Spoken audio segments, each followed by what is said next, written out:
Sí, sí se ve. Porque si pongo la pantalla completa, pierdo la pantalla del Meet. Pero bueno, esto nos representa básicamente a dónde estaba puesto el foco en esta etapa que vamos a ver, o el patrón de acumulación que permitía que la ganancia no provenga de a lo que estábamos acostumbrados, ¿sí? Que era el trabajo. Entonces, la valorización financiera no fue un conjunto de medidas que, a ver, yo igual me tengo que ir al otro, ¿no? A ver. No fue un conjunto de medidas que eran como coyunturales o desconectadas, que de pronto comenzaron a aparecer y que no tenían ningún objetivo definido, sino que es como el patrón de acumulación de capital que estructuralmente se consolidó en nuestro país, ¿sí?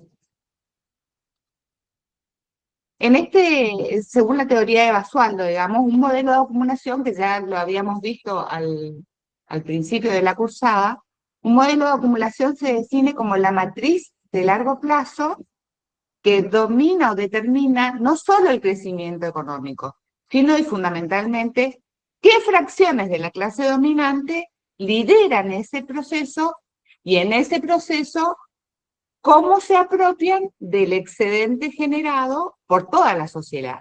Es decir, un sector de la economía que domina o lidera y a partir de esa posición dominante puede apropiarse del excedente. Para comprender o para, digamos, entender cómo se da este proceso, Basualdo sostiene que la instauración de este nuevo modelo fue una ruptura con el anterior modelo que era más desarrollista, ¿sí? Entonces, es una ruptura ontológica, es decir, es esencial. Y para poder entenderlo, hay que entender o hay que repasar las contradicciones o los antagonismos de los dos modelos que tenemos, ¿no? O de dónde veníamos, que es el modelo de industrialización por sustitución de importaciones, donde la lógica de este modelo, decimos que el capital estaba anclado en la esfera de la producción, ¿sí? Es decir, la ganancia se obtenía a partir de transformar insumos, incorporar desarrollo tecnológico, invertir en bienes de capital e incorporar a la fuerza de trabajo para lograrlo, ¿no? Entonces había una mediación social necesaria para que el capitalista o el empresario obtenga un excedente y se generen bienes tangibles o intangibles y de eso sacar, digamos, su rentabilidad. En cambio, en el modelo de valorización financiera, este patrón desplaza el eje de la economía hacia la esfera de la circulación financiera, ¿sí? En este nuevo esquema, la rentabilidad ya no se basa o no se busca en la eficiencia manufacturera ni en la expansión del mercado interno, sino en el arbitraje financiero, la especulación con activos y el endeudamiento externo. Es decir, la lógica del capital ya no busca producir bienes o servicios, sino que busca que el capital, el dinero, produzca más dinero, ¿sí? Una frase icónica de Basualdo resume esta transformación cuando dice que el dinero produce dinero sin mediación del trabajo ni de la producción, que era lo que más o menos estaba representando recién Tato Bores, ¿sí? Entonces, la base de este nuevo modelo, de este nuevo patrón de acumulación, sobre todo en esta etapa, va a estar en el endeudamiento externo permanente, es decir, la posibilidad de que ingresen dólares del exterior.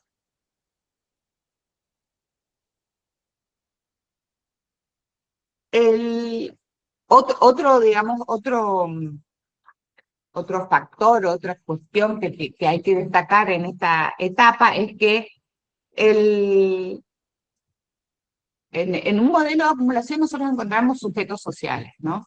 En este caso, el sujeto social que tracciona la implementación de este modelo y se beneficia de él es básicamente el que se reconoce como grupo económico local. ¿Qué son los grupos económicos locales? Son conglomerados de capital privado nacional que tienen determinadas características, ¿sí? Una de estas características es que son camaleónicos y diversificados. ¿Qué significa que sean camaleónicos y diversificados? Que tienen la posibilidad de expandirse o de estar presentes en diferentes rubros, como por ejemplo la construcción, las finanzas, servicios en general, y eso les permite básicamente o rápidamente cambiar de rubro si es que lo necesitan, ¿sí? Entonces, pasan, digamos, de un sector al otro si es que un sector se vuelve más atractivo porque les permite obtener mayor ganancia. Además, tienen una posibilidad de captura de la renta estatal. ¿Qué quiere decir esto? La posibilidad de lobby que tienen estos grupos hace que sean o se transformen en contratistas del Estado y entonces obtienen grandes subsidios, obtienen beneficios impositivos, como ya lo vamos a ver que suceden, o también que se proteja el mercado al que quieren atender. Y otra característica de estos grupos, que los vamos a ir mencionando a lo largo de todo el modelo, es que tienen una vinculación transnacional, es decir, actúan como socios locales o como pata local, sobre todo para la banca acreedora internacional, y esto les facilita la entrada de capital especulativo y luego la fuga de esos capitales, ¿sí? Entonces, lo que pasa, digamos, durante este modelo de valorización financiera es que se reconfigura socialmente, o sea, se da un mecanismo de reconfiguración social, ya que se desplaza la producción, que hasta este momento era eje de la economía, y el trabajador, como sujeto central de la economía, se corre también, ¿sí? Ya no me interesa tener trabajadores, o no es foco de mi actividad productiva, sino que lo importante es tener capital.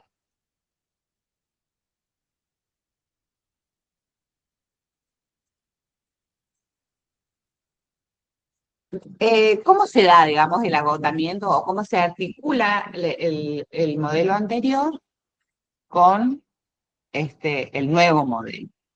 El ISI, dijimos, es un modelo que funcionaba desde 1930 y entra, digamos, en ciclo terminal, ya que se genera como un escenario de conflicto y de parálisis que estuvo sobre todo vigente durante los primeros años. Si bien nosotros ayer hablábamos, pasamos por diferentes gobiernos democráticos y de facto, y eso hace como una importante inestabilidad en el país. A mediados o principios de la década del 70, nuestro país tenía una especial inestabilidad y conflictividad social y política, ¿sí? Es decir, estábamos justamente en un gran momento de tensiones y esto, de alguna manera, eh, estaba alimentado, ¿sí? Porque los factores económicos y sociales se retroalimentaban negativamente. Y acá tenemos que hacer mención a algo que venimos mencionando ya casi desde el principio de la cursada, que tiene que ver con la restricción externa. ¿A qué nos referíamos en esta etapa con la restricción externa? Que hacían falta divisas para sostener la industria, ¿sí? Nuevamente, este ajuste estructural dado por el comercio exterior nos estaba afectando de manera negativamente. La industria nacional en ese momento era una industria ensambladora que dependía de los bienes de capital, o sea, las maquinarias y de los insumos del exterior. Por lo tanto, cada vez que la industria se expandía o crecía, necesitaba más dólares para importar. El proceso de stop and go, que también lo mencionó la profe Eva, son ciclos del parar y seguir, ya que si la economía se expandía, los dólares escaseaban, se producía una devaluación, esa devaluación afectaba a los salarios de los trabajadores, se frenaban las importaciones, se generaba recesión y así se volvía a comenzar con el mismo ciclo. Hacia fines, esto era lo que funcionó hasta el modelo ISI, hacia principios de los años 70, estos ciclos ni siquiera lograban estabilizar la economía. Entonces era muy fuente de inestabilidad y conflictividad social. Y la inflación, que fue un fenómeno que marcó esta etapa, generaba una puja distributiva entre los sectores del modelo, ¿sí? Entonces, ya no era vista, digamos, como un fenómeno monetario o económico solamente, sino se daba una guerra de precios. Y esto estaba generado porque los trabajadores, gracias a la posibilidad que tenían de incidir en las decisiones, porque había un alto nivel de sindicalización sobre todo, y los sindicatos tenían mucho poder en esta etapa, entonces lograban obtener incrementos nominales de sus salarios, ¿sí? Ahora, el sector empresarial, una vez que tenían que pagar más salarios, lo que hacían era trasladar este, este incremento de salarios a los precios para buscar mantener su tasa de rentabilidad, y esto generó una espiral inflacionaria estructural que el Estado no podía arbitrar, ¿sí? Es decir, era muy difícil controlar con políticas económicas hasta ese momento conocidas eh, la inflación, ¿sí? Y sobre todo el caos y la inestabilidad social. Y esto sin entrar en detalles de política, ¿no? Porque si nosotros buscamos entrar en detalles de política, vamos a encontrar mucho más que justifique, digamos, lo que estaba hasta ese momento sucediendo. Pero sin embargo, había una cuestión que era como el factor determinante, ¿sí? Del, el agotamiento del modelo anterior.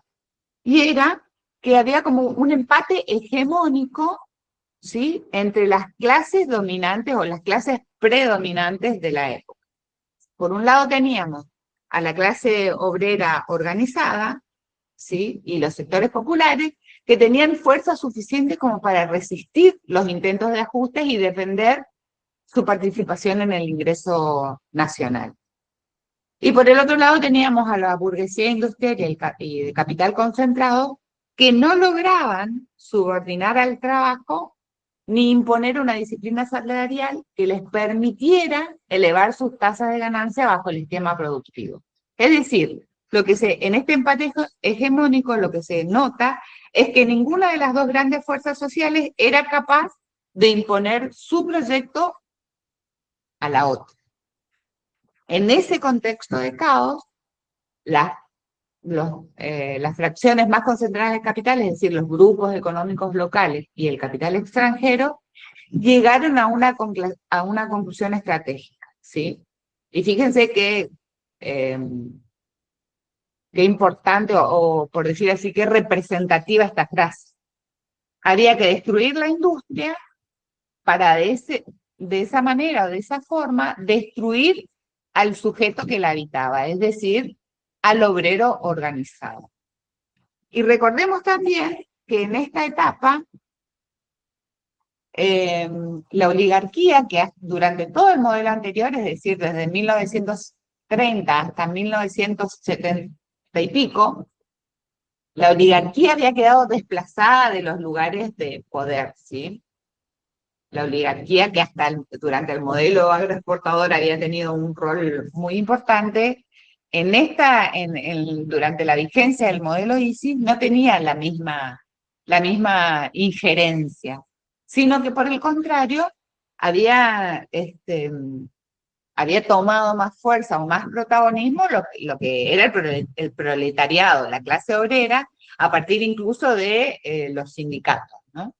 Entonces, cuando pasa esto, lo que ve esta clase oligárquica terrateniente es una nueva forma o una nueva posibilidad de volver a formar parte de la estructura dominante o de los grupos, de los sectores más con más poder, y entonces encuentran, ¿sí?, en esta forma de acumulación, una posibilidad de estar en boga nuevamente.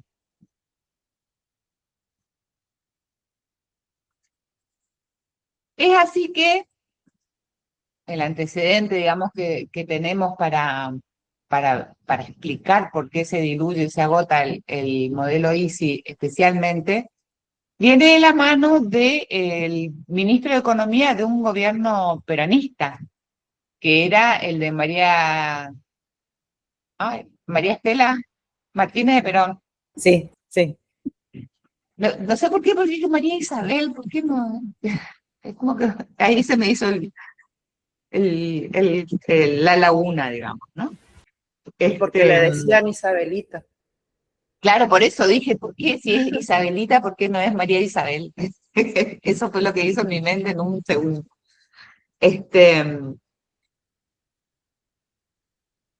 Entonces, como les decía, el antecedente en ese contexto de crisis y de conflictividad social, de caos político, que realmente se vivía, ya les digo, diferentes sectores tratando de sostener, digamos, su participación en el ingreso y en las esferas de poder, aparece el denominado Rodrigazo, ¿sí? ¿A qué se refiere, digamos, a qué nos referimos con el Rodrigazo? Básicamente no era un error de política económica, ¿sí? Claramente, sino fue el primer gran shock de ajuste estructural que funcionó como antesala necesaria para el cambio de modelo. Tenía el objetivo político de disciplinar por el hambre. Y entonces sus medidas o su plan estaba enfocado en una devaluación del 160% en relación al dólar y tarifazos que iban del 100 al 180%. Imagínense si nos pasa eso ahora, ¿no? Pongamos así en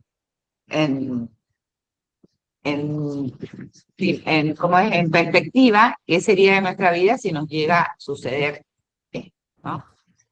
Eran medidas dramáticas, eran medidas de shock, por decirlo así, por eso decimos que es fue la primera medida, el primer impacto de un shock estructural que comenzó a vivir nuestro país. Tenía una función, y que era licuar las deudas empresariales, porque ya los grupos económicos locales estaban endeudados, y destruir el poder adquisitivo de la clase dominante, de la clase trabajadora, ¿sí? Entonces, claramente esta inflación repentina y en cualquier fenómeno inflacionario, los que se van a favorecer son aquellos que están endeudados en pesos, ¿sí? Claramente quiénes eran.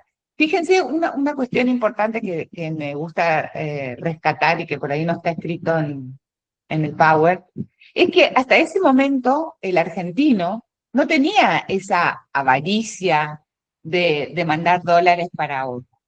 Hasta ese momento el dólar era digamos, ¿cómo les diría? Un medio de cambio que utilizaba únicamente aquel que necesitaba el dólar.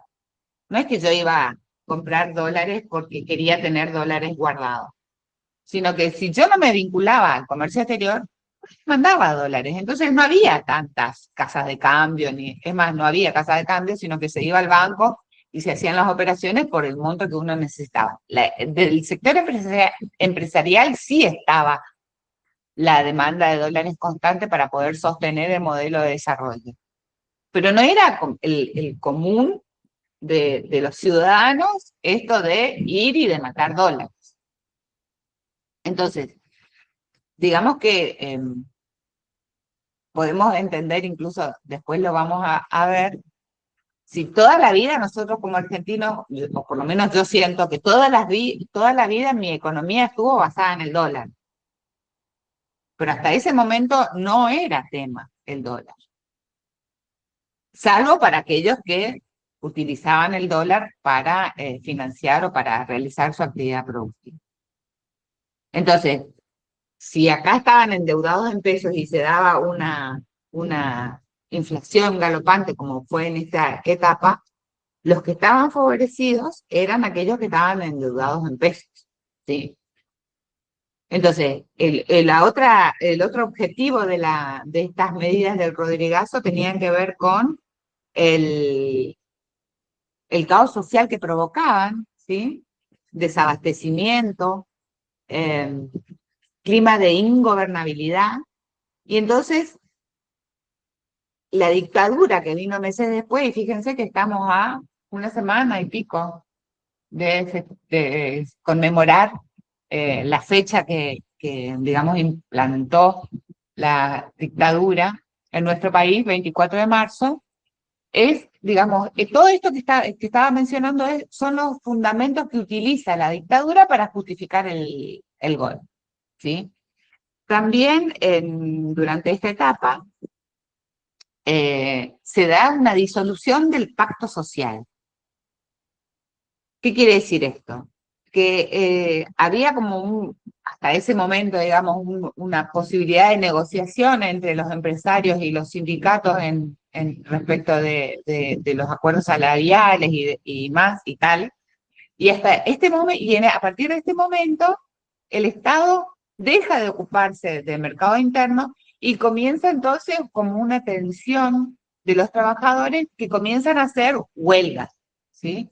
Es decir, la huelga se vuelve una herramienta de los sindicatos para poder meter presión al sector, ¿sí? Entonces, se genera una crisis de hegemonía. Entonces, el Estado ya no podía contener las demandas sociales ni garantizar la rentabilidad empresarial. Entonces, bueno, esta tensión marcó el fin, y este conjunto de medidas marca el fin de la etapa de bienestar. Se desarticula el tejido social y económico del desarrollismo y queda la sociedad argentina en un estado absoluto de vulnerabilidad que fue utilizado por los sectores dominantes para justificar la intervención militar y la imposición definitiva de esta lógica financiera a partir de la implantación del gobierno en 1976. Entonces, así vemos cómo se abandona este modelo anterior de sustitución de importaciones basado en la generación de bienes y servicios a partir de la industria y se salta a un nuevo modelo de valorización financiera. Este modelo de valorización financiera tiene varias etapas, es decir, requiere de varias etapas para su desarrollo. Desde 1976 hasta 1983, que es la primera etapa y está, digamos, coincide con la etapa de la dictadura militar, se produce lo que nosotros conocemos como la instauración del modelo, ¿sí? Es decir, se toman o se desarrollan las primeras medidas para que el modelo económico tenga base y pueda prosperar.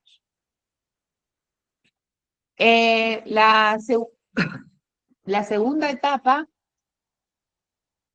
que está vinculada con el primer gobierno democrático constitucional, 1983 y 1989, se da la consolidación del modelo.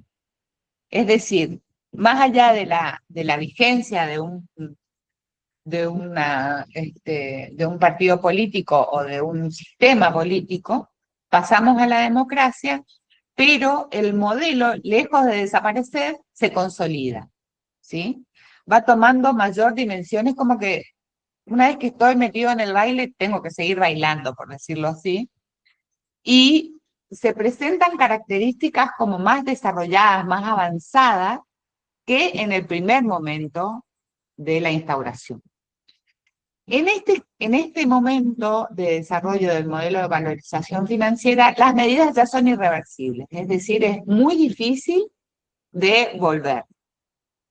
Y por último tenemos la tercera etapa, que es durante el gobierno de Menem, que va desde 1989 al 2001, que se menciona como la etapa de profundización del modelo, que o se da cuando se desarrolla a niveles superiores que las etapas anteriores.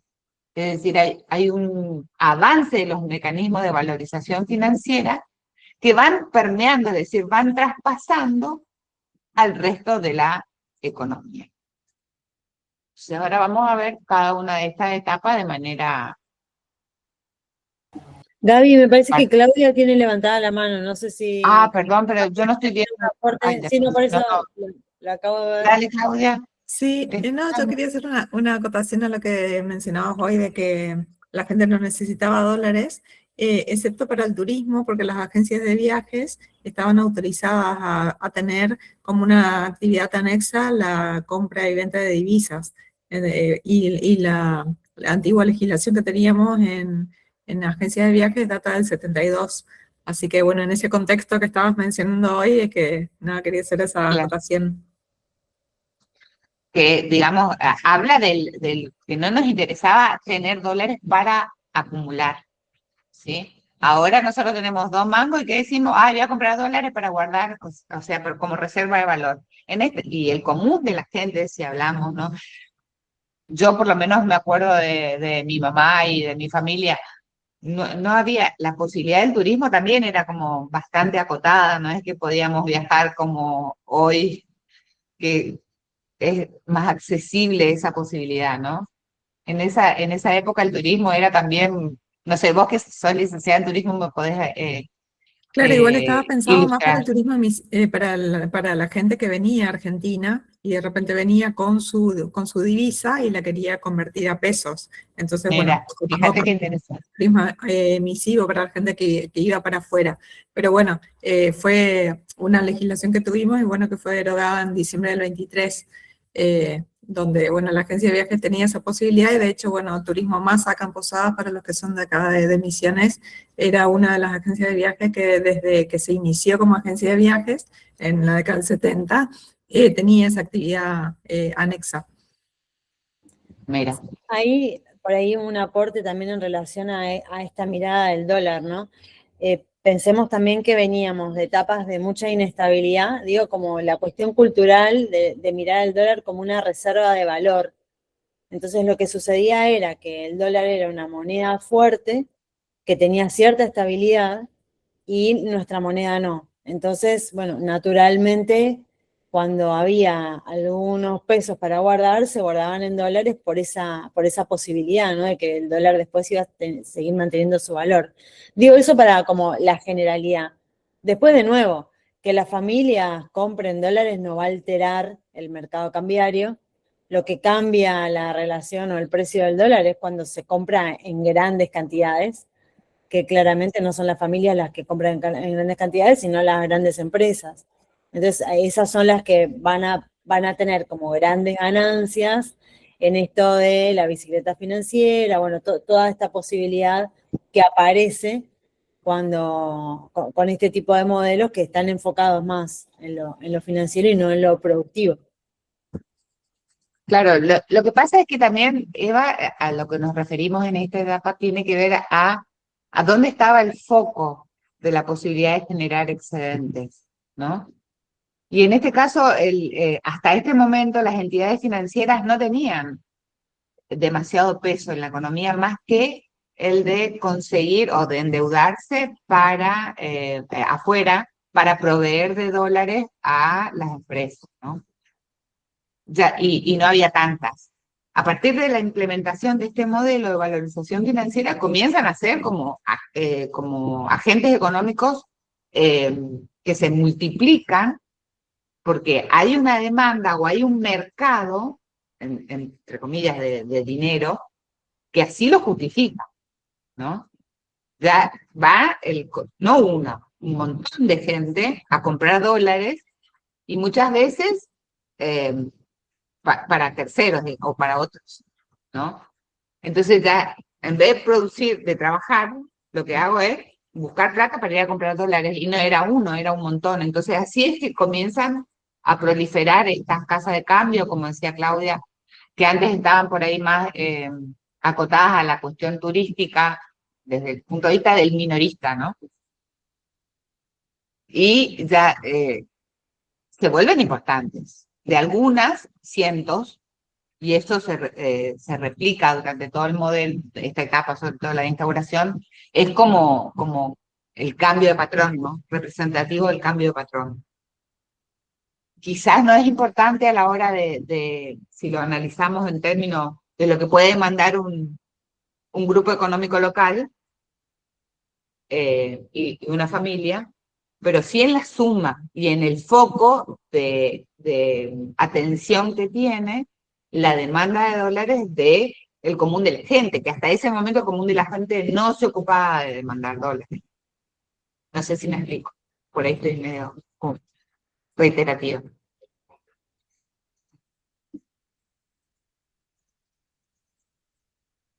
Bueno, entonces, la dictadura militar, a ver si, bueno, dejo, por ahora veo, porque si no se vuelve muy chiquitita y me cuesta leer, por eso es que yo pongo la otra pantalla. La dictadura militar, instaurada en marzo del 76, fue el brazo ejecutor que permitió que se imponga este modelo de acumulación.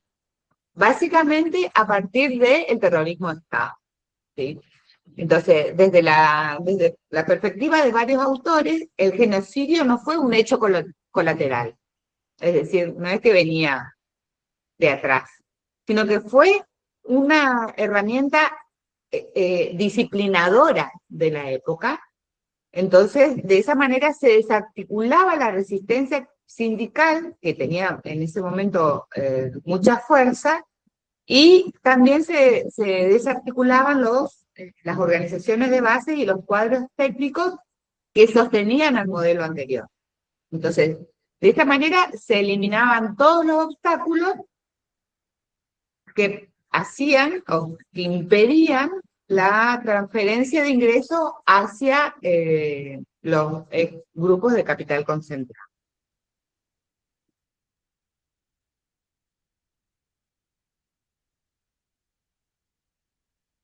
Tengo que salir.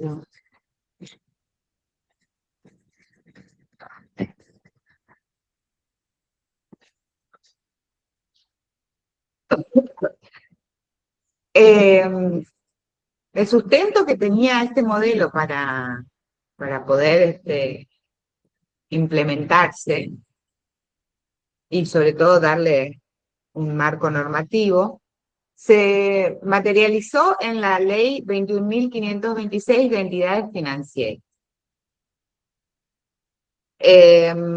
Básicamente, esta ley de entidades financieras lo que hacía era liberar la tasa de interés, ¿sí? Entonces, el Estado renunció a su capacidad de dirigir el crédito hacia sectores estratégicos, como por ejemplo la industria o el agro, que hasta ese momento era lo que estaba haciendo, y dejó que la tasa fluya o fluctúe libremente, ¿sí? También se da la garantía estatal sobre los depósitos, cuando el Estado asumió el riesgo de los ahorristas, eliminando la responsabilidad de los bancos privados. Entonces, esto generó un incentivo bastante perverso, ¿sí? Ya que los bancos podrían ofrecer tasas altísimas para atraer fondos, sabiendo que el Estado cubriría cualquier quiebra. Y esto justamente fue, quizás, lo que permitió que se siga o que prospere este modelo de valorización financiera, ya que las casas de cambio, las casas financieras, que eran unas pocas, pasaron a ser cientos en pocos meses y comenzaron a elevar el nivel de las tasas que pagaban para que los ahorristas depositen en sus casas, cada vez tasas más altas, ¿sí? Y después, de esta manera, lo que hacían era o financiar a su giro comercial o básicamente fugar las divisas. Cuando había una quiebra del banco por haber realizado estas maniobras, el Estado emitía moneda o tomaba una deuda para pagarle a los ricos. Entonces así las ganancias de los grupos de la especulación que se realizaba de los grupos económicos locales, hacía que, digamos, que puedan fortalecer el sistema a costa de la socialización de la deuda, por decirlo así, porque era el Estado el que se volvía garante, ¿no? Entonces, el resultado de esto fue que el dinero deja de ir al sector productivo y se dirige hacia el sector financiero o especulativo.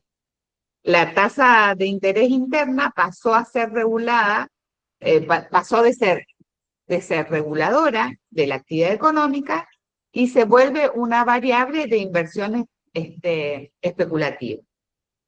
Entonces, claramente me convenía a mí, si tenía plata, invertir en la especulación y no invertir en la producción de bienes y servicios.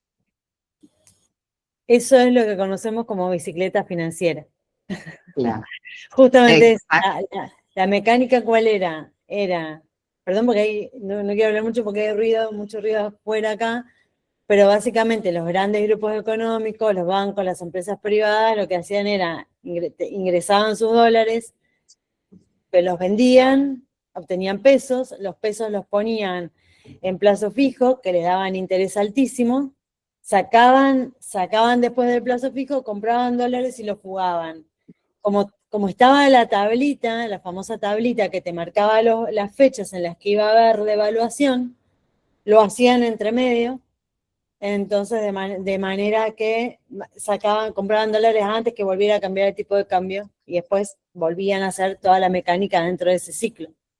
Entonces, claro, ahí imagínense, era muchísimo, pero muchísima diferencia lo que se hacía en esas grandes masas de vender dólares, comprar pesos, meter eso a un interés, sacarlo, comprar dólares y fugarlo, que eso es lo que se conoce como bicicleta financiera, que Tato Bores lo decía para una persona que estaba intentando sobrevivir, digamos, pero en realidad, cuando uno lo mira de la macro, lo que vos ves es que los que estaban haciendo el excedente, como dice la profe, y donde se daba la acumulación, era en esos grandes volúmenes de compras y ventas. Claro, y por qué, digamos, en la diapositiva anterior que yo les había mencionado respecto de la proliferación de estas entidades en búsqueda de los pesos, que cada vez, a partir de la liberalización de tasas, pagaban o estaban habilitados a pagar las tasas cada vez más altas, se generó justamente la posibilidad de tomar préstamos en el exterior a tasas bajísimas, y ahora esto no lo mencioné, pero ay, no me acuerdo, creo que estaba al final de las diapos. En el contexto de la década del 70 se da también a nivel internacional, que es lo que, digamos, una de las dimensiones que nosotros tenemos que considerar, una invasión de dólares de los países productores de petróleo. Esto lo voy a comentar, ahora lo puedo mirar porque sin necesidad de prestar atención al power. Durante la década del 70 se da un incremento notable del precio del petróleo, lo que genera un ingreso de dólares a los países productores de petróleo de forma abundante. ¿Qué hacen con estos dólares estos países productores de petróleo? Depositarlos en la banca internacional, especialmente de Estados Unidos y de Europa. Entonces lo que había era una gran abundancia de dólares, y como ustedes saben, el que regula, digamos, el precio de la divisa es la tasa de interés. Cuando hay abundancia de dólares, lo que pasa es que baja la tasa de interés. Entonces, se conseguían préstamos de las entidades internacionales a muy buena tasa, una tasa muy baja. Y la particularidad de nuestro país era que las tasas internas estaban muy altas. O sea, lo que pagaban los bancos o las entidades financieras por los depósitos en pesos en nuestro país eran muy altos.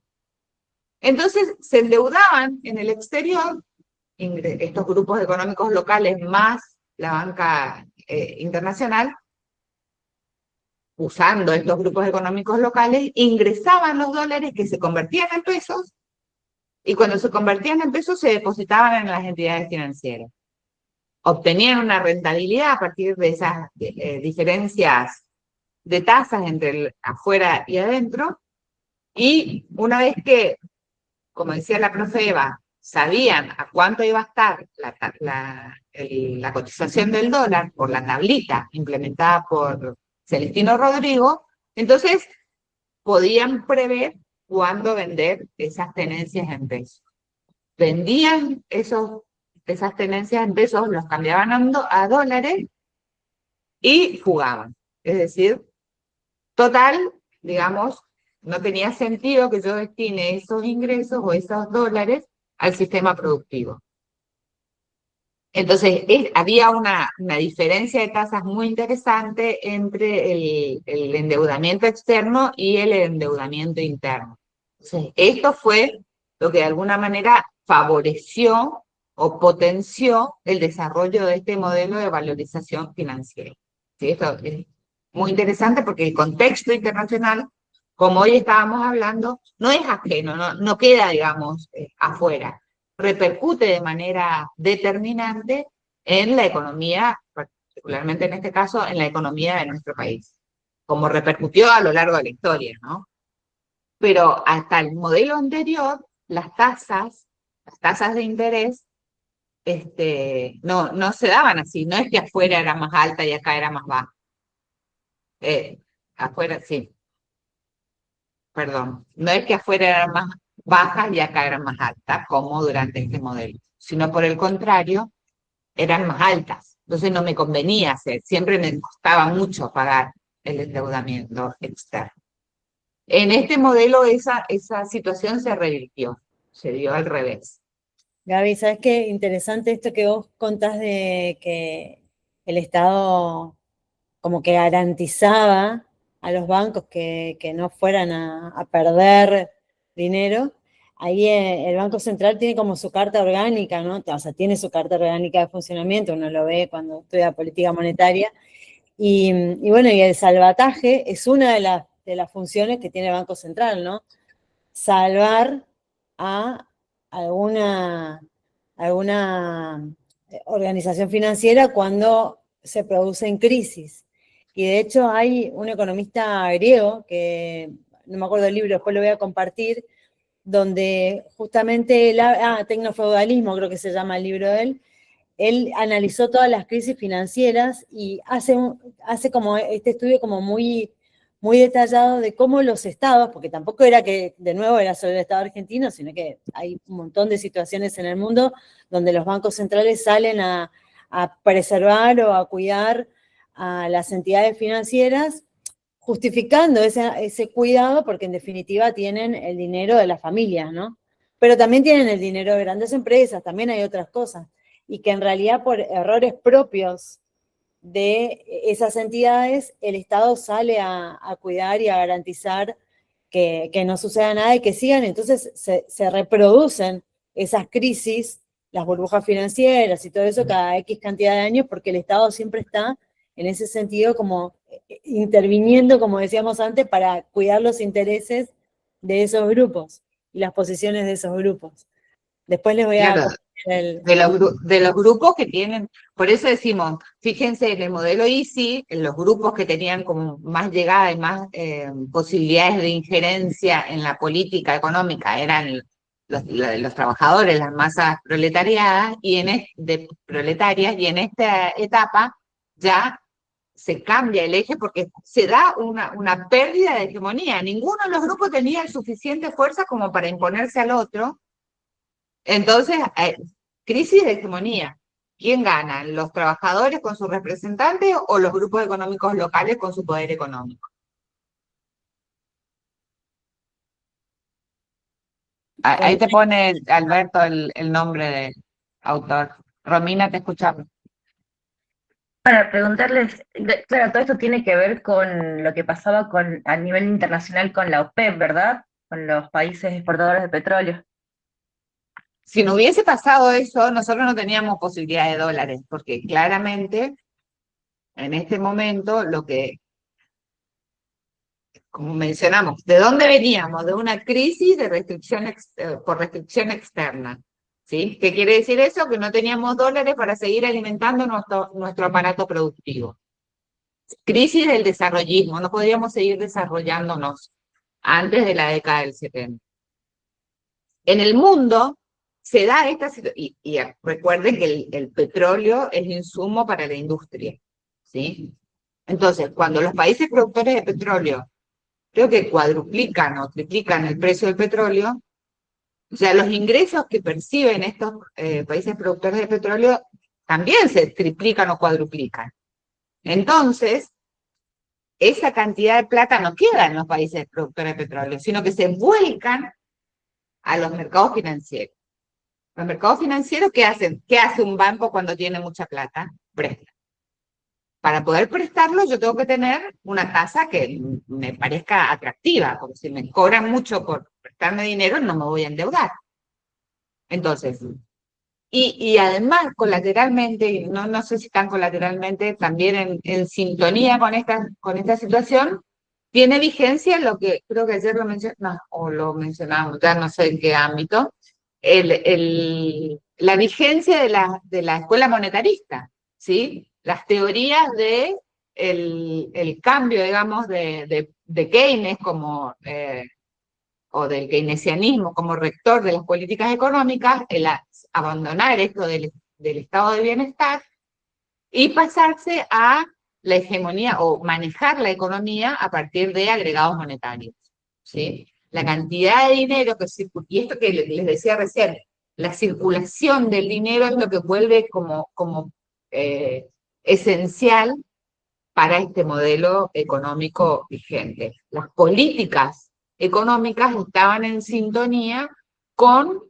lo que se manejaba en el mundo, que eran políticas monetarias, es decir, manejar la economía manejando los agregados monetarios. Y esto también, si lo analizamos en términos políticos, logra imponerse o logra de alguna manera tener entidad gracias a manejo político, es decir, gobiernos de facto que habilitaban al endeudamiento y a la aplicación de políticas económicas monetarias a costa de la sociedad. ¿Sí? Entonces, ya la cuestión social, es decir, pensar en que los trabajadores mantengan o sostengan su poder adquisitivo ya no era una cuestión importante para esos gobiernos. Entonces, si nosotros miramos los índices de pobreza, miramos la pérdida de empleo y demás, vamos a ver cómo de manera violenta caen, y la forma en que tenía el gobierno para disciplinar a esos sectores que, si nosotros lo pensamos como una masa crítica, podrían reaccionar, cuando yo los desarticulo, ya no genero conflictos, ya no me representan un problema como gobierno. Entonces, ¿de qué manera los podía disciplinar? Con la fuerza. Entonces, los gobiernos de facto, las dictaduras, eran un elemento fundamental para que se implementen estas medidas, sin cuya participación iba a ser imposible que prosperen. No sé si me explico. Pensemos en un gobierno democrático donde la fuerza laboral o los sindicatos tienen importancia. Si yo aplico medidas que están minando los cimientos de poder adquisitivo de los salarios, claramente voy a reaccionar. Y de manera, y sobre todo en esa época, de manera fuerte, digamos, no va a ser así solapada. Entonces, lo que había que hacer era aniquilar esa clase trabajadora, o por lo menos desarticularlas, para que no tengan fuerza de decisión, digamos. Claro, acuérdense que ahí teníamos toda esta situación de inflación, hiperinflación, etcétera.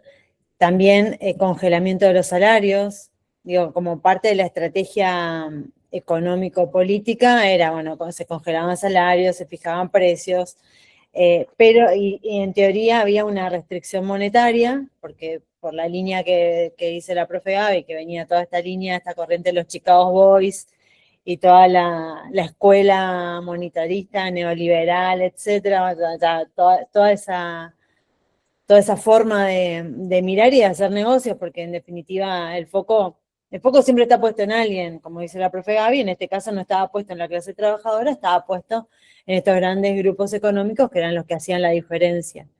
Y todo esto financiado con endeudamiento, digamos, por eso, capaz que ahora en un ratito vos lo comentás, Gaby, pero por eso la salida de la dictadura es con el endeudamiento más grande que tiene la Argentina.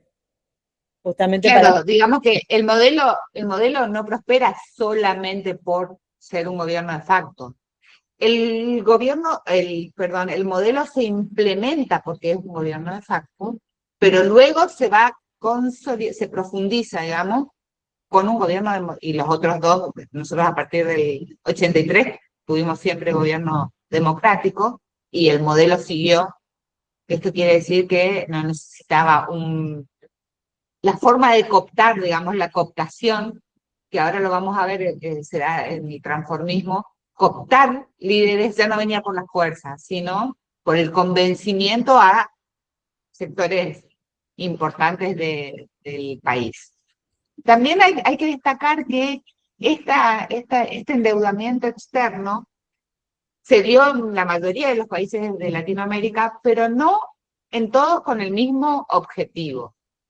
Si nosotros observamos Brasil, por ejemplo, que fíjense, nosotros nos vamos a Brasil y decimos, en Brasil no hay esa voracidad por el dólar, ¿no? ¿Por qué? Estamos uno al lado del otro y pasamos por los mismos procesos si nos comparamos. Chile, Paraguay, Uruguay, Brasil, Perú, eran países que también recurrieron a estas políticas de endeudamiento en base a dólar barato. Ahora, el modelo predominante en Brasil, fíjense, hizo que era el mismo, digamos, de endeudamiento por dólar barato, hizo que ese endeudamiento no derrame al sector financiero, sino que derrame al sector productivo.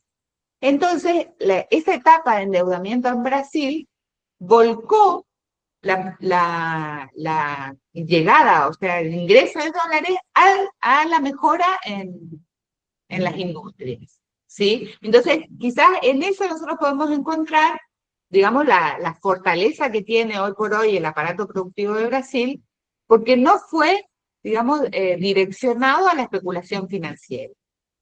Y hasta el día de hoy nosotros vemos que en Brasil no está ese foco directo del ciudadano de a pie en conseguir dólares. Sí, es excelente.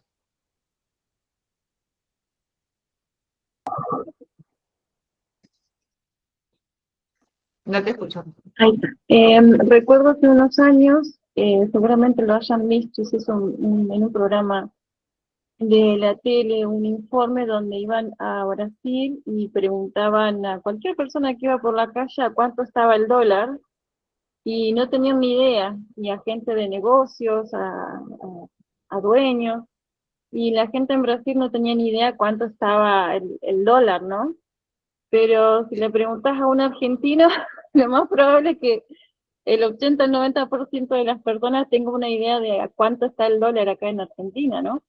Siempre me O por acuerdo. lo menos el dólar es una medida de valor para que yo sepa cuánto vale mi casa, cuánto vale Claro, sí, sí. Mostraban eso y me acuerdo de esto, ya fue hace muchos años y yo quedé impactada porque es verdad, acá estamos pendientes casi todos los días, miramos a ver cuánto está el dólar, porque justamente ahí evaluamos eso, el valor de nuestra casa, el valor de nuestro sueldo, pero si vas a otros países, vas acá a Brasil, no es lo mismo, eso me hizo acordar mucho de eso, nada más.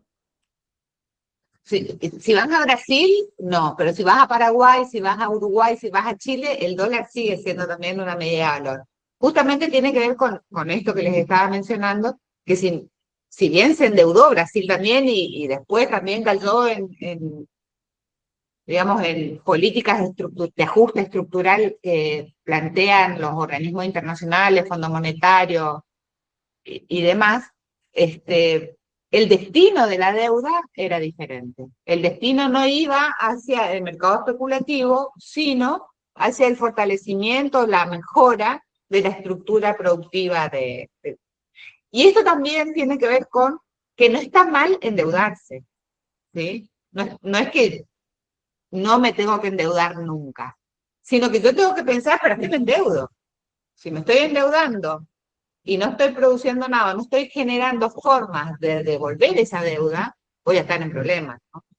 Ahora, si yo de pronto me endeudo y con esa deuda mejoro mi estructura productiva, voy a estar en condiciones de afrontar los pagos de deuda.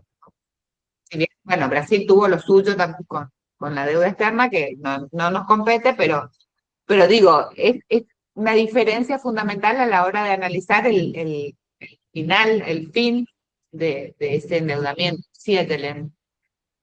Perdón, y otra cosita que me acuerdo de ese mismo programa, que preguntaban a las personas de Brasil por qué no sabían o por qué no les importaba tanto cuánto estaba el dólar, y decían que porque su moneda era fuerte, ellos confiaban en su moneda, y cuando preguntaban a un argentino lo mismo, no, pasaba lo contrario, como que acá no se confía en la moneda argentina. Exactamente. De hecho, tuvimos en este periodo, en este modelo de valorización financiera, el inicio con una moneda, que creo que era pesos ley o algo por el estilo, pasamos al plan austral, que era el cambio de moneda, el desagio, para después terminar con el nuevo peso, que hasta hoy tiene vigencia. ¿Sí? Si no me equivoco, o cambiamos, no, esos tres eran en este periodo. Bien, continuamos entonces. Veníamos de la bicicleta financiera, que era esto, ¿no? Que era lo que funcionó en ese momento a partir del arbitraje de tasas, es decir, al finalizar el periodo, el periodo de colocación, digamos, de la plata, el inversor recompraba los dólares, ya que tenía un tipo de cambio artificialmente bajo asegurado por la tablita cambiaria, y los retiraba del circuito nacional hacia cuentas offshore o de bancos extranjeros. Es decir, toda esta primera etapa de la implementación del modelo de valorización financiera fue durante el plan económico de Martínez de Oz, ¿sí? Y fue uno de los ministros que más tiempo duró en nuestro país a lo largo de la historia. Creo que 5 años, si no me equivoco, o más. Y por lo general, ¿sí? Cuando nosotros hablamos, que esto por ahí me olvidé de comentarles, cuando nosotros hablamos de un modelo de desarrollo, no aludimos a una persona, no decimos el modelo de desarrollo de Juan. Pero cuando hablamos de un plan económico, sí podemos referir, o es usual referir, al ministro de Economía de la época, ¿sí? En este caso fue el ministro de Economía como es del gobierno de facto, Martínez de Oz, que habilitó este sistema de bicicleta financiera o arbitraje. En el contexto internacional, luego de vivir, digamos, esta situación de abundancia de dólares, petrodólares y políticas monetarias implementadas en la mayoría de los países de América Latina, hay un cambio en el sistema financiero internacional, ya que el presidente de Estados Unidos, Ronald Reagan, decide financiar su propio déficit a partir de créditos de la Reserva Federal, ¿sí? Esta situación hace que se incrementen las tasas de interés internacionales. Por lo tanto, se incrementa la tasa de interés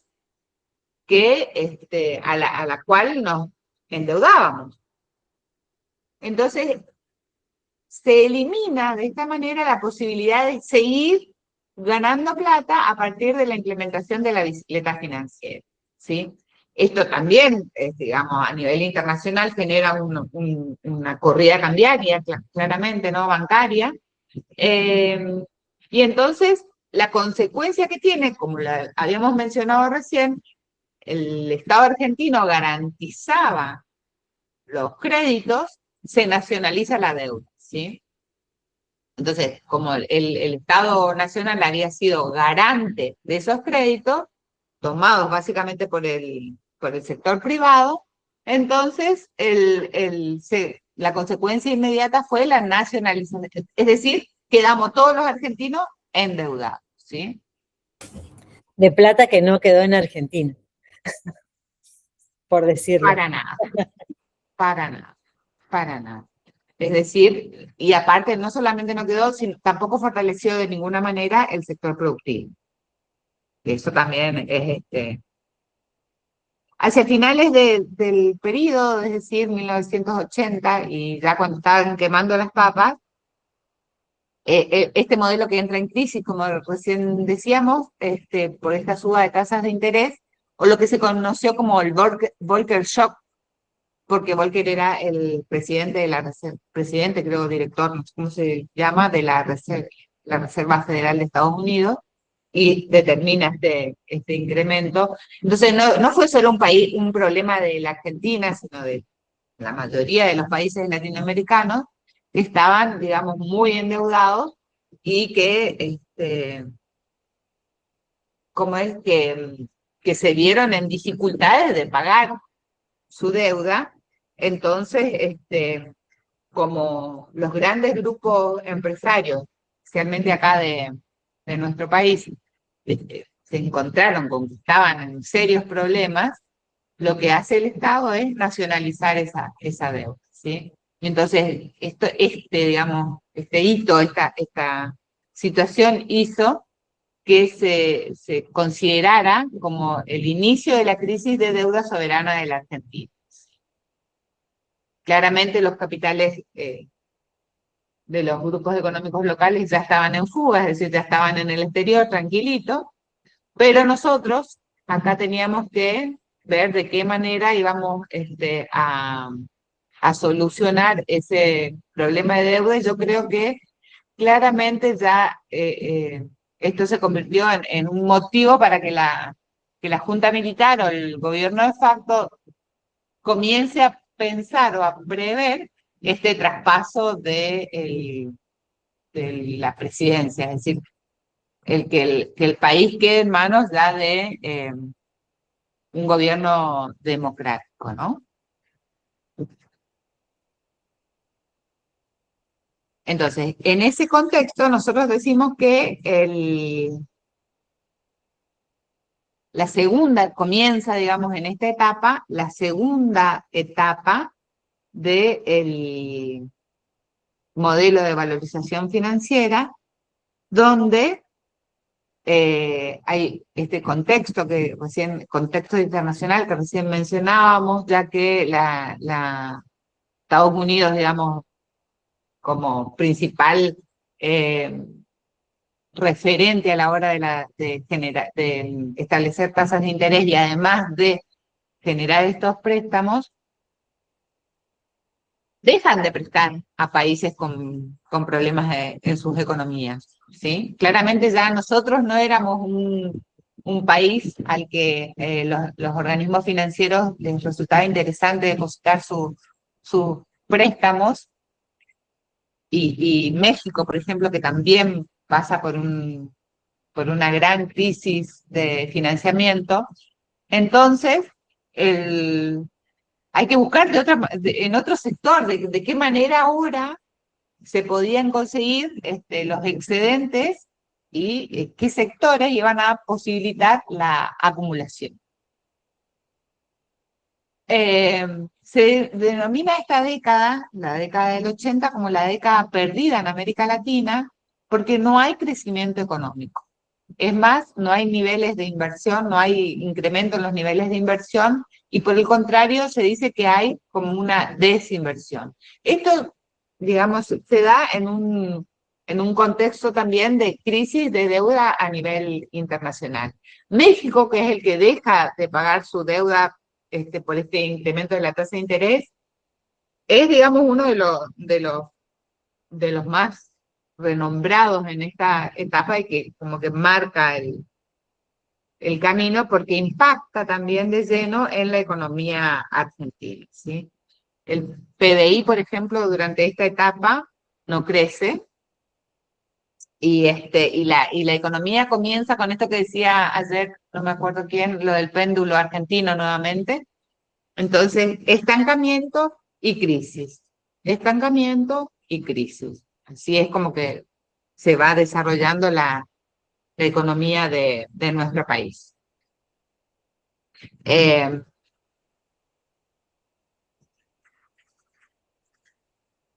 Entonces, como decía, en esta etapa, ¿sí?, ya había que buscar de qué otro sector podía el modelo buscar los dólares que necesitaba o los ingresos que necesitaba para sostener sus márgenes de ganancia. Claramente los sectores dominantes seguían siendo los grupos económicos locales, ¿sí? Podemos decir que parte de los grupos económicos locales están hasta el día de hoy muy vinculados a la economía. Que ahora vamos a mencionar algunos y nos vamos a dar cuenta de eso. Entonces, cambia la forma de acumulación que estaba antes fijada en el endeudamiento, y la forma de acumulación en esta etapa pasa a ser la distribución regresiva del ingreso. Esa es la característica de este periodo, ya que no había posibilidades de obtener dólares del extranjero, entonces había que cambiar la forma en que se distribuía el ingreso nacional. A eso nos referimos, ¿no? Entonces, bueno, la idea era que el Estado sostenga o que el Estado intervenga para mantener el objetivo principal de, el modelo de acumulación. Pero la diferencia estaba en que ahora tenía el peso de la deuda nacionalizada, ¿sí? Entonces, por esto, lo que tenía que hacer o sea, el Estado debía, en ese contexto, digamos, administrar la escasez y los planes de ajuste, porque el Estado tenía que intervenir mediante planes, como por ejemplo el Plan Austral, que recién les había mencionado, para contener la inflación. Entonces, básicamente lo que tenían que hacer era lograr generar excedentes comerciales para cumplir con los intereses de la deuda externa.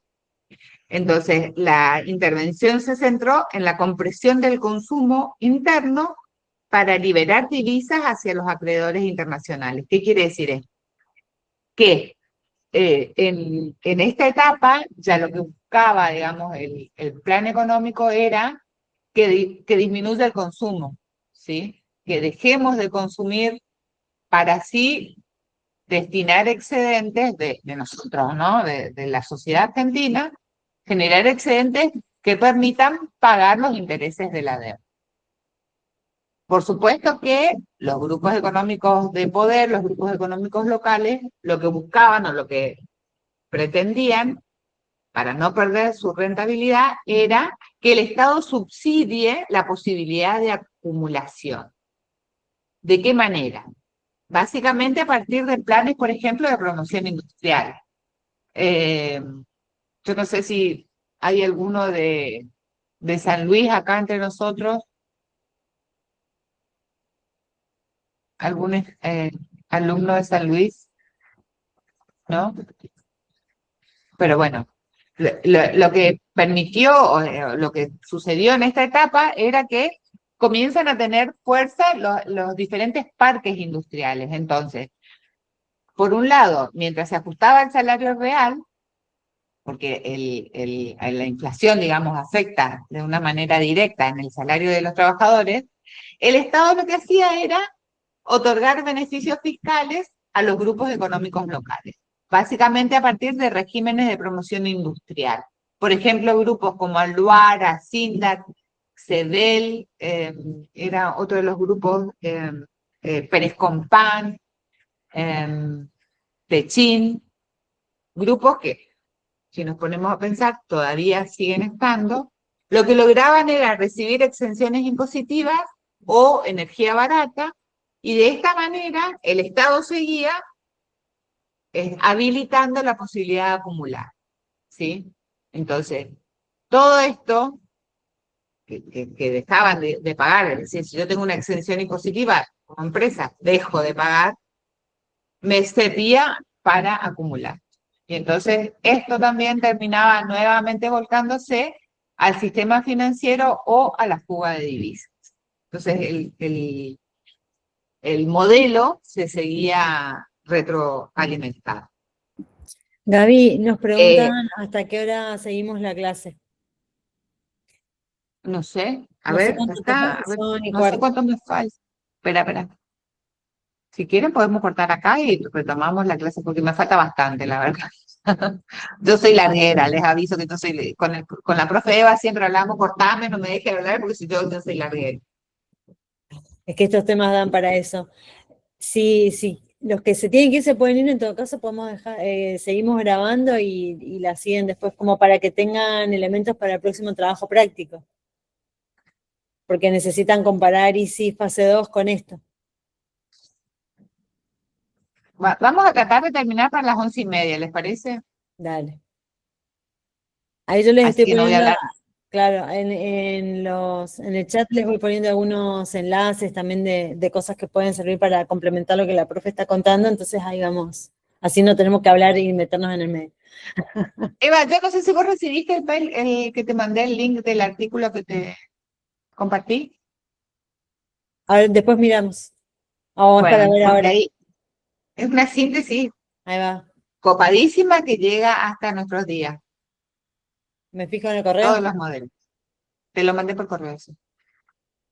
chequealo así, después lo compartimos con los alumnos. Ay, a ver, fase de consolidación. Esperen que ya me perdí porque pasé. Fase de consolidación. Entonces, en esta fase de consolidación, a ver. Perdón, ahí está. Entonces, esto se da, digamos, administra la escasez por un lado, implementa el Plan Austral, por ejemplo. El Plan Austral también consistía en lo que se conoce como desagio, es decir, devaluación de la moneda, para tratar de contener la inflación, y el subsidio a los grupos económicos locales que les permitía, digamos, sostener de alguna manera su posibilidad de acumular. Para que esto se dé, fíjense como decíamos, en la dictadura teníamos la posibilidad de controlar la resistencia o de captar voluntades a partir de la violencia. En esta etapa lo que se da es lo que Basualdo reconoce como el transformismo gramsciano.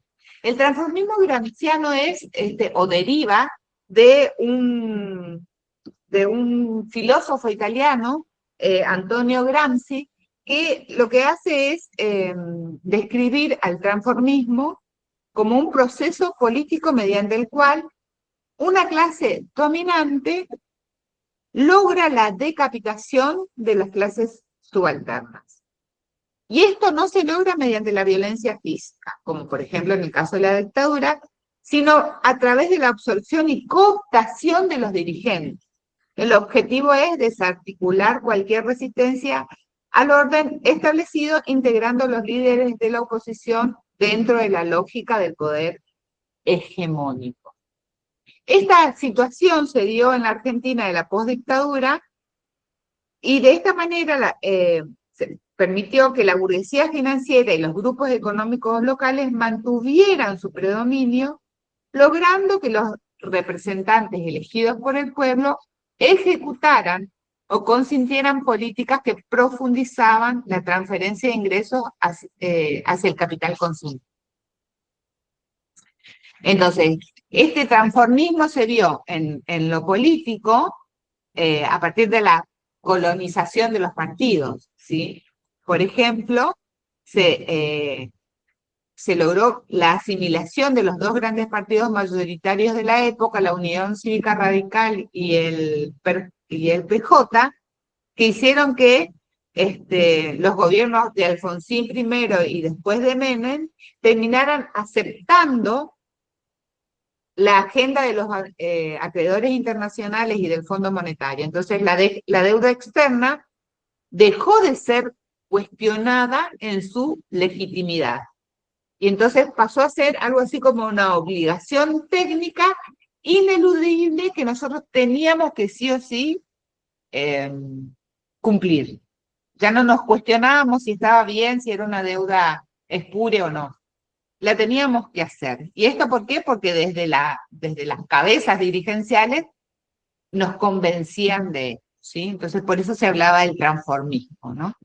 Y por otro lado también el transformismo sindical. Ese transformismo sindical transforma el sindicalismo que protegía los derechos de los trabajadores y se transforma en el sindicalismo de negocios. Entonces ya los sindicatos forman parte de este engranaje. Por ejemplo, cuando se ceden las cajas de las obras sociales, cuando forman parte de las AFJP, que no sé si alguno por ahí no es de la época, las AFJP eran entidades que recaudaban los fondos para las jubilaciones privadas. Y entonces los sindicatos forman parte de esas AFJP, por lo tanto se vuelven parte del negocio, digamos, ¿no? Entonces, se genera de esta manera, a partir del transformismo graciano y la transformación sindical, un conflicto de intereses, ¿sí? Porque estos mismos sindicalistas se transforman en dueños de las empresas o gestores de los capitales financieros de sus representados, ¿sí? Es decir, ¿de qué lado estoy? ¿O soy el empresario o soy el representante de los trabajadores? Entonces, eso también facilitó, de alguna manera, la implementación o la consolidación de este modelo de desarrollo. Había también otra cuestión muy paradigmática, yo soy de esa época, digamos, ahí no es que ya tenía demasiada participación, pero sí escuchaba, que era chiquita, me acuerdo que el tema de la democracia y tal, y aparecían algunos, incluso artistas, que buscaban eh, de alguna manera volver como más amable esta cuestión, apoyar al modelo, apoyar al gobierno, la democracia se come, se educa, y por atrás quizás estábamos tapando todo esto que tenía que ver con el, el endeudamiento, ¿no? Desmedido sobre todo del primer gobierno. Aunque Alfonsín intentó durante la primera etapa de su gobierno volcar parte de su política hacia la industria, finalmente son justamente los grupos económicos locales los que boicotean, ¿sí?, la posibilidad de desarrollo de este modelo. Entonces, el Estado, para que esto funcione, digamos, cuando comienza esta segunda etapa, el Estado lo que tiene es que cambia su función. Ya no era motor de desarrollo, sino el que tenía que transmitir de un sector a otro un flujo de fondos que permitían el pago de los intereses de la deuda externa, pero sin que ese costo, digamos, recayera sobre las ganancias de los grupos económicos locales. Entonces, la solución que se genera en esta etapa de la implementación del modelo es una transformación del sistema impositivo, ¿sí? Entonces, se da un proceso que se conoce como la contrarrevolución tributaria.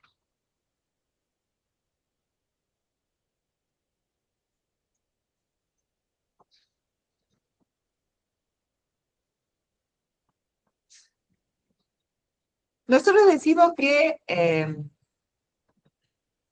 la contrarrevolución tributaria, y si nosotros nos ponemos a pensar, digamos, en el esquema impositivo de un país, ¿en quiénes calculan ustedes que debe caer el mayor peso de los impuestos? Por lógica en las grandes empresas, pero en la realidad cae actualmente sobre las personas, los individuos y no sobre las empresas. Pero, y si no hablamos de agentes económicos así puntuales, ¿quiénes consideran ustedes que deberían ser los que paguen más impuestos? Los que más ganan. Entonces, esto implica una política progresiva de impuestos. Más gano, ¿qué hago? Más pago, ¿no? Bueno, en esta etapa, lo que pasó fue todo lo contrario, ¿sí? Se implementa una nueva política impositiva donde el que más gana comienza a pagar menos, ¿sí? Entonces, la contrarrevolución tributaria estaba, digamos, vinculada a dos formas de modificar el sistema tributario. Por un lado, afectando a los impuestos directos, ¿sí? Es decir, se elimina el impuesto a la herencia que había sido implementado durante esta política, ¿no? Durante la dictadura militar, y se elimina el gravamen sobre la transmisión de grandes fortunas, permitiendo la consolidación intergeneracional del capital de los grupos económicos locales. Perforación del impuesto a las ganancias. Mediante leyes de promoción industrial y diversas excepciones técnicas, si yo, por ejemplo, me instalaba en el Parque Industrial de San Luis, por decirle algo, no tenía que pagar impuestos o me reducían esa tasa de impuestos a las ganancias y estaba dirigido básicamente a los grandes grupos, ¿no? O si no, por ejemplo, se lograban subir los mínimos, ¿sí? Mientras que el peso del impuesto comenzó a recaer sobre los salarios más altos de los trabajadores y no sobre la renta financiera. Y de financiamiento del impuesto de los impuestos al patrimonio se redujeron las alícuotas que gravaban la propiedad de bienes de lujo, tierras y activos financieros, dejando al Estado sin herramientas para capturar el excedente de los sectores que se beneficiaban con su bicicleta, o sea, con su posibilidad de arbitraje, ¿no? Entonces, esto tenía que ver con la estructura impositiva directa. Por el contrario, lo que se hace es, o sea que el Estado cuando deja de percibir estos impuestos, no se podía endeudar. ¿Qué tiene que hacer? Ver de qué manera compensa la falta de estos impuestos. Entonces, aplica una política que nosotros decimos la aspiradora de pobreza, que tiene que ver con los impuestos indirectos y particularmente el IVA. ¿Quién paga el IVA? A ver si me contestan ustedes. ¿Quiénes creen ustedes que paga el IVA? Y nosotros pagamos el IVA. Todos, el consumidor. Todos. ¿Puedo elegir ir al supermercado y decirle, no, yo no te pago el IVA, te pago solamente lo que costó producir? Que el IVA lo pague el que más tiene. ¿Puedo decirle eso? No. No. El IVA lo pagamos los consumidores. Y entonces lo que hace este gobierno, fíjense, entre el 75 y el 80, una generalización del IVA, que si bien ya estaba creado, era bajito, digamos. Entonces, en el 80 se generaliza para poder compensar esta pérdida de ingresos fiscales, ¿sí? Y en 1991, en el menemismo, es decir, más o menos en la convertibilidad, también se incrementan de manera notable. Y el IVA justamente es uno de los impuestos más regresivos que existen. ¿Por qué? Porque ¿cómo le afecta? ¿Al que más tiene o al que menos tiene? Y el que más tiene, y si nosotros miramos en porcentaje, probablemente creo que algo así como entre el 25 y el 30% destina a consumo de alimentos, mientras que el que menos tiene, la mayor parte de sus ingresos lo destina al consumo de alimentos. Entonces, por ejemplo, el ejemplo que tengo acá en la diapositiva, un dueño de un grupo económico local gasta solo el 1% de sus ingresos en consumo local y fuga el resto, por ende solo paga el 21% de IVA sobre una fracción mínima de su riqueza. El resultado es que el pobre tributa una proporción de su ingreso 20 veces mayor que el rico. Un jubilado que cobre la mínima gasta el 100% de su haber en alimentos y remedios y entonces ese 21% de IVA va sobre la totalidad, o sea, paga por la totalidad de sus ingresos, ¿sí? Entonces la política que utilizó este modelo, en esta etapa, digamos, del modelo, es justamente redistributiva porque va para sostener, digamos, el ingreso que tenían los grandes grupos económicos locales, para sostener su rentabilidad, digamos, los liberan de pagar ganancias, por ejemplo, o pagan menos ganancias, entonces compensan con un incremento del IVA. El IVA lo pagan todos y recae con más fuerza sobre el que menos tiene, entonces digamos, el esfuerzo o la crudeza, digamos, de la política recae sobre la parte más vulnerable de la sociedad. Y esto era como para ir terminando una historia del salario real en Argentina que va de 1930 al 2018. Y entonces acá vemos cómo en esta etapa, ¿sí?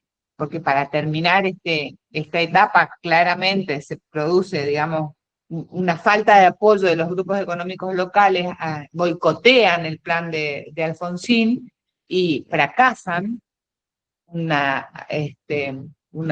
fenómeno de hiperinflación, hace que se estabilice políticamente el gobierno y tenga que negociar una entrega del poder adelantada. Pero fíjense cuánto cayeron los salarios reales en 1989, ¿sí? Y otra cosa más que traje acá para compartirles es el porcentaje de población bajo la línea de pobreza en este periodo y cómo fue particularmente en este momento durante el gobierno de Alfonsín.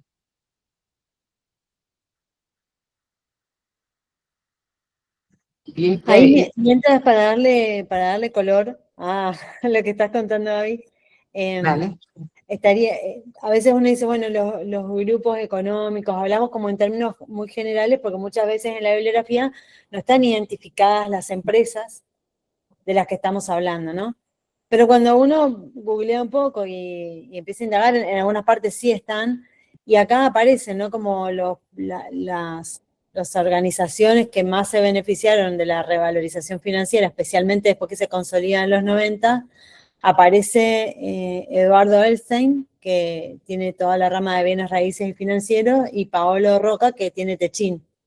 Cuando uno piensa en los grupos económicos, aparte de Techin está el grupo Pérez Compán, Sociedad Comercial del Plata, Soldati, Grupo Macri, junto a IRSA y a Elstein, ¿no? Como para ir también como esto que traíamos allá, los nombres de quienes siguen estando. En los bancos, en el sector bancario, los bancos nacionales, los extranjeros, y después en las empresas privatizadas, todos los consorcios que adquirieron empresas públicas como aerolíneas, lo que era Entel antes, que era de telefonía, bueno, y todo lo que se fue privatizando. Entonces, ahí, como para ir teniendo la trazabilidad de cosas que todavía hoy seguimos viendo y escuchando. Exactamente. Entonces, este modelo, digamos, que se da en esta etapa, lo que hace es consolidar la exclusión, ya que claramente encarece el costo de vida de la sociedad, del trabajador, de la gente de a pie, mediante impuestos al consumo, y entonces acá también se da, la movilidad era lo que no me salía hoy, Eva, movilidad social ascendente. Acá lo que se da es al revés, en vez de una movilidad social ascendente, se da una movilidad social descendente, donde la clase media se encuentra que baja y deja de ser clase media para convertirse en pobre. Eso era lo que no me salía, ahora me salió cuando doy otro tema, ¿no? Pero bueno. Perdón, Gaby, Romina está levantando la mano, no sé si querés aportar algo, Romina. Sí, solo para agregar, me hace acordar mucho a la reducción de los impuestos a los autos de lujo. Que entre vigencia. Cualquier semejanza con la realidad es pura coincidencia, les aviso. Sí, sí. Sí, sí. Bueno, entonces se da esta situación, digamos, esta movilidad social descendente, la clase media se cae hacia la pobreza, y esto también hace que se fragmente la sociedad, ¿sí? Creo que ya, el sistema tributario argentino se configuró durante este cuarto de siglo como un engranaje de expropiación social, donde el esfuerzo colectivo de los trabajadores y los sectores más vulnerables financió sistemáticamente la fuga de capitales y la consolidación de la hegemonía financiera. Fíjense cómo este modelo de valorización financiera prácticamente aniquiló lo que el modelo anterior había fortalecido, ¿sí? y volvió a poner en la cúpula a los grupos económicos locales asociados a la banca extranjera como la pirámide, digamos.